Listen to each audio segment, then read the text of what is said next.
For decades, the left in America has leveraged the court system to change public policy. Democrats have appointed activist judges who legislate from the bench, and it's an end run around elected leaders, and it's worked to drive significant changes in this country. America First Legal is a new organization that pledges to use every legal option possible to protect life, liberty, and sovereignty. Mark Meadows serves on the board of America First Legal. After representing North Carolina in Congress, he went on to serve as White House Chief of Staff for President Donald Trump, and he joins us now. Mr. Meadows, thank you very much for being here. Great to be with you and all your listeners and viewers. You know, I've been saying this for years, Congressman, that conservatives need to take a page out of the left's playbook and fight in the courts to protect freedom and traditional American values. So talk to us about the mission of America First Legal. Well, you're 100% right. I can tell you when I was in the White House, we had over 450 lawsuits filed against Donald Trump and the administration. And sometimes they were frivolous lawsuits just designed to slow us down. But I can tell you that American First Legal, we set this up with the sole purpose of holding the Biden administration accountable and making sure that the leftist politics do not actually rule the day. The left, they own Capitol Hill right now. They're controlling 1600 Pennsylvania Avenue. But fortunately for us, we had a whole lot of Trump-appointed judges and other conservative judges that are not going to allow them to control the courts. Now, it's one of the great legacies of the Trump administration. So what are you going to be focusing on? What issues and what are some of the cases that you've brought already? Well, listen, we've been very active in the very first 90 days. I can tell you, maybe breaking a little bit of news here, we're actually helping out with the state of Louisiana as it looks at trying to fight back on abolishing ICE. We filed a number of lawsuits as it relates to the southern border and the crisis there. The very fact that they allow people to come in and not get COVID tests and allow them to come into our country at rates that we've never seen before. We filed lawsuits there. Additionally, one of the big victories that we had recently as yesterday, a temporary restraining order as it relates to this critical race theory and trying to implement that as it relates to taxpayer funding for farmers and small businesses. We're just not going to allow that to happen.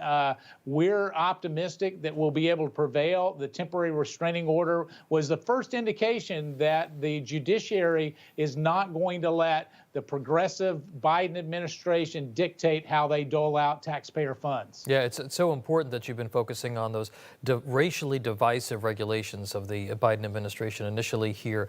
What do you think from a legal standpoint is the greatest threat that Americans face today from the left and activist courts?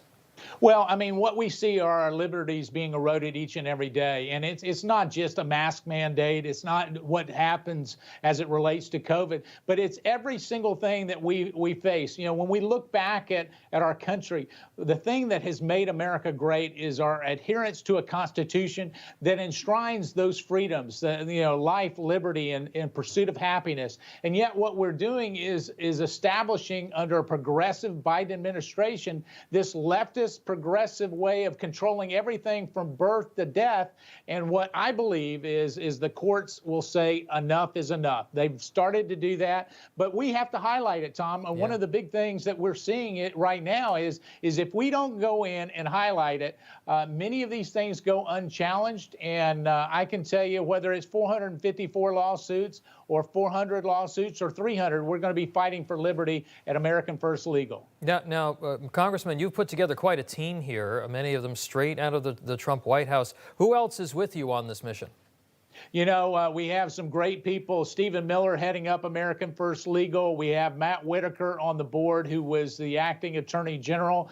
We have a number of other groups. Russ Vogt that's come on to hold some. He was the OMB director. A lot of people don't realize how powerful that job was. But as we start to look at that, bringing all these people together, making sure that not only we have an America First agenda heading forward, but that we have an America First agenda that actually serves the American people. You know, Joe Biden has taken it from America first to America last, and we're not going to stand and let that happen.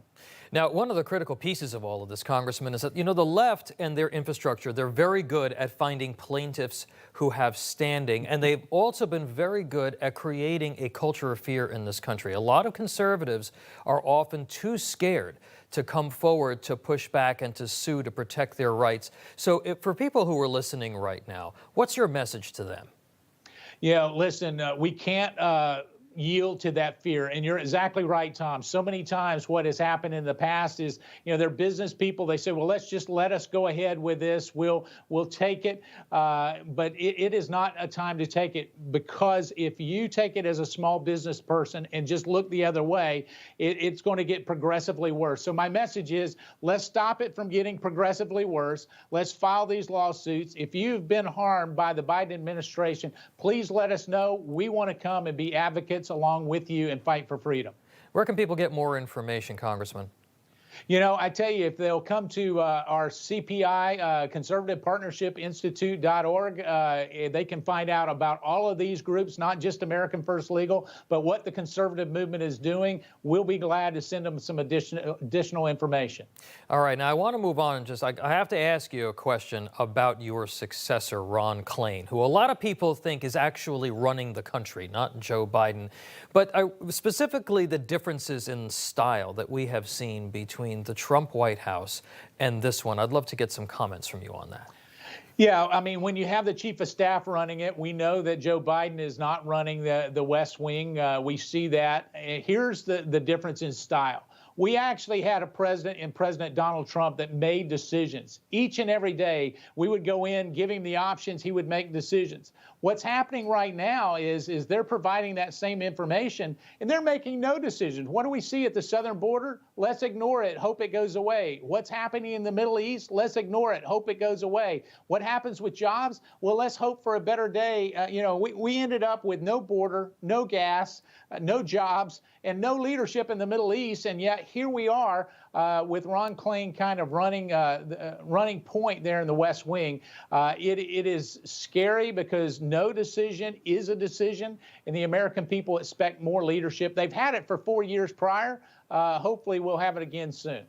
Former White House Chief of Staff and former Congressman, board member of America First Legal, Mark Meadows. Thank you so much for being with us. Thank you. Hey, I'm Rob Finnerty. Thanks for watching. If you enjoyed this video, please join the conversation in the comments below. Don't forget to subscribe, too. Hit the bell icon to be alerted to breaking news. And remember, there's a whole lot more on Newsmax TV, America's fastest growing cable news network. Newsmax TV, we're real news for real people.